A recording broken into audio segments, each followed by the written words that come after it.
నిబద్ధతతో మీ శాఖకి పేరు ప్రతిష్టలు తేవాలని చెప్పి నేను మనస్ఫూర్తిగా కోరుకుంటున్నాను. ఈ ఉద్యోగాలు ఇచ్చేటువంటి పర్వం ప్రత్యేక రాష్ట్రం ఏర్పడిన తర్వాత 10 సంవత్సరాలు రాష్ట్రంలో ఉన్నటువంటి నిరుద్యోగ యువతీ యువకులు ఆశపడ్డారు. కానీ ఆ 10 సంవత్సరాలు కూడా ఈ రాష్ట్రంలో ఉన్న నిరుద్యోగ యువతీ యువకులకి ఆశలు నెరవేరలేదు. చాలా సంవత్సరాల నుంచి పబ్లిక్ సర్వీస్ కమిషన్ సంబంధించి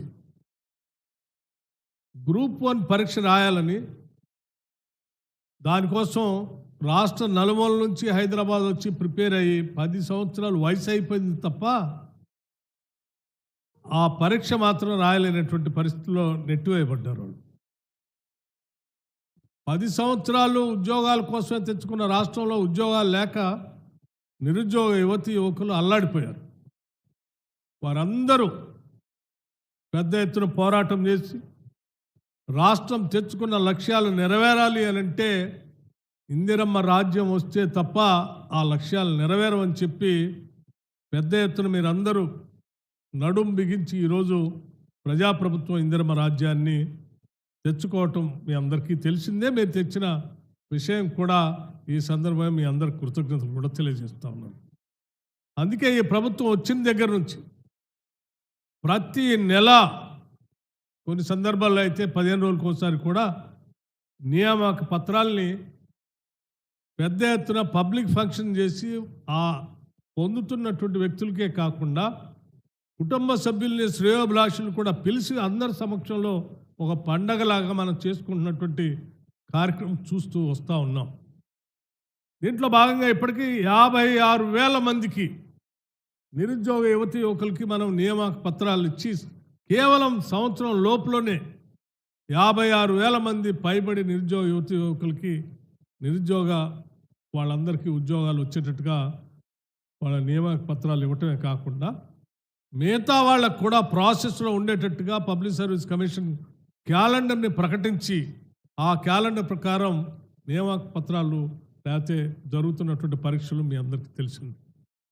నేను మీ అందరి తరఫున ఈరోజు రాష్ట్రంలో ఉన్న నిరుద్యోగ యువతీ యువకులందరికీ ఒక మాట ఇస్తూ ఉన్నాను. తప్పనిసరిగా ఈ రాష్ట్రంలో చదువుకున్నటువంటి ప్రతి నిరుద్యోగ యువతీ యువకులకి ఇటు ప్రభుత్వ పరంగానో, ప్రైవేట్ పరంగానో, లేకపోతే సెల్ఫ్ ఎంప్లాయ్మెంట్ ద్వారానో ఏదో ఒక ఉపాధి దొరికే విధంగా ఈ రాష్ట్ర ప్రభుత్వం నిరంతరం మీకోసం ఆలోచన చేస్తుందని మాత్రం చాలా స్పష్టంగా చెప్తాం. మా అందరి లక్ష్యం ఒకటే, ఈ రాష్ట్రంలో ఉన్నటువంటి బిడ్డలంతా బాగా చదువుకోవాలి, అది కూడా ఇంటర్నేషనల్ స్టాండర్డ్స్లో చదువుకోవాలి.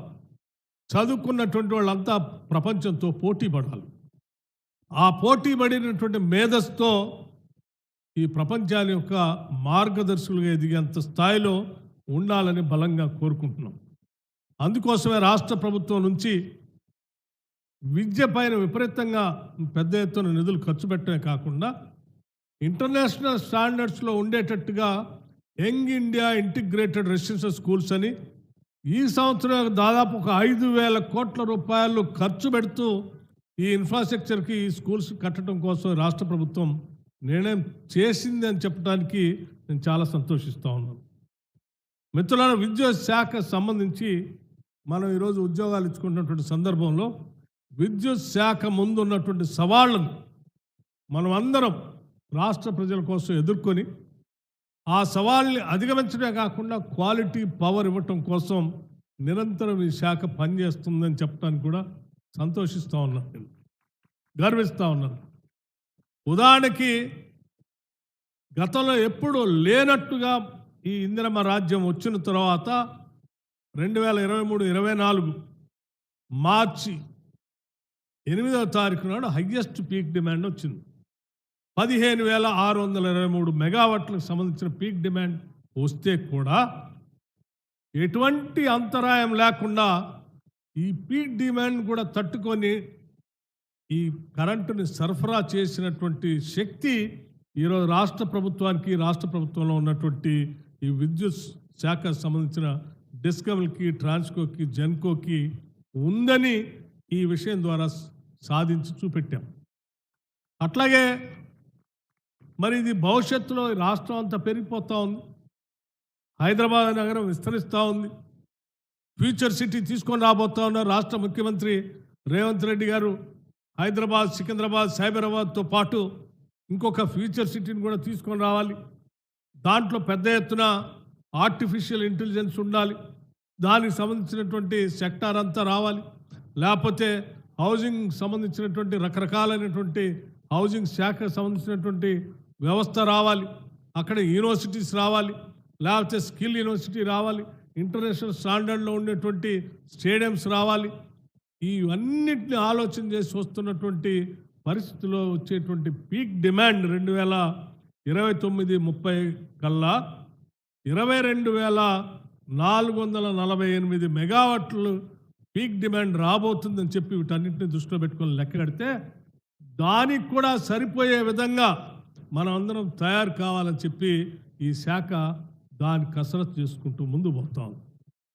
అట్లాగే 2034-35 కల్లా ఈ ప్రభుత్వం తీసుకున్నటువంటి అనేక చర్యల వల్ల డిమాండ్ కూడా అంటే ఈ త్రిబుల్ ఆర్ రాష్ట్రంలో ఉన్నటువంటి ఔటర్ రింగ్ రోడ్డు పైన త్రిబుల్ ఆర్ తీసుకొని వచ్చి రాష్ట్రం మొత్తాన్ని అనుసంధానం చేస్తూ ఔటర్ రింగ్ రోడ్కి ట్రిబుల్ ఆర్కి రోడ్లేసి అన్ని చోట్ల క్లస్టర్స్ ఏర్పాటు చేస్తే ఇంకా డిమాండ్ పెరుగుతుంది.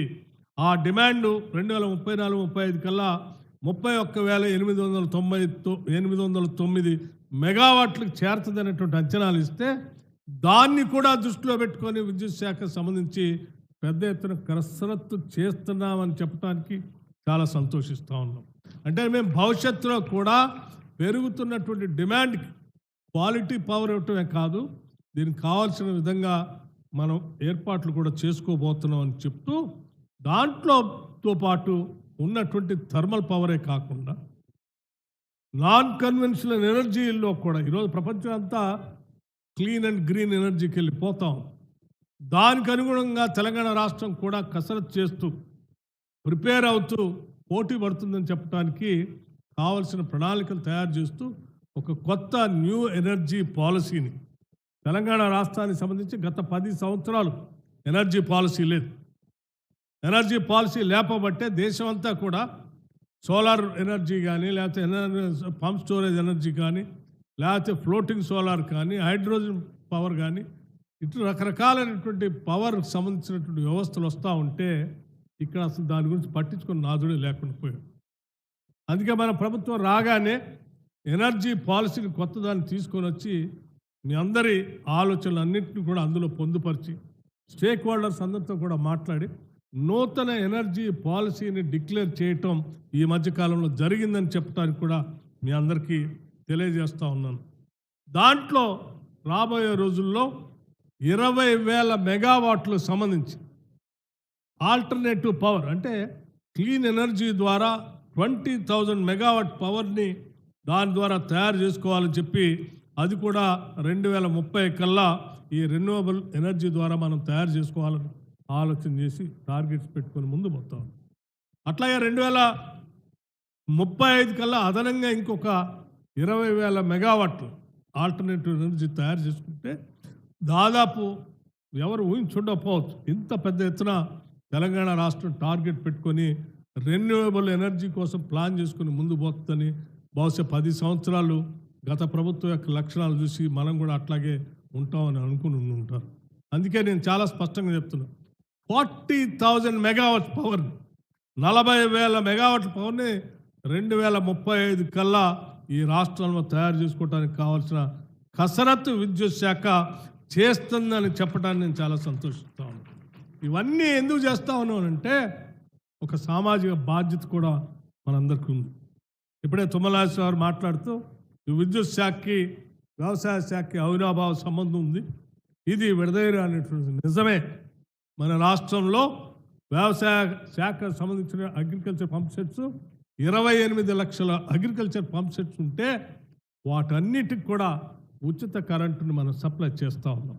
2004 ఆనాటి కాంగ్రెస్ ప్రభుత్వం రాష్ట్ర ముఖ్యమంత్రిగా కాంగ్రెస్ ముఖ్యమంత్రిగా డాక్టర్ వైఎస్ రాజశేఖర రెడ్డి గారు ఉన్నప్పుడు దేశంలో ఎక్కడా ఏ రాష్ట్రంలో కూడా ఇవ్వలేనటువంటి పరిస్థితిలో మన రాష్ట్రంలో రైతులకు ఉచితంగా కరెంట్ ఇవ్వాలని చెప్పి ఒక ఛాలెంజ్గా తీసుకొని ఆనాడు మొదలుపెట్టినటువంటి ఉచిత కరెంట్ని ఈరోజు ఇంకా పెద్ద ఎత్తున క్వాలిటీ పవర్ ఇస్తూ ముందుకు పోతా ఉన్నాం. దీనికి సంబంధించి దాదాపు ఇప్పటికీ 8,729 కోట్ల రూపాయలు మన ప్రభుత్వం ప్రజాప్రభుత్వం వచ్చిన తర్వాత 8,729 కోట్ల రూపాయలని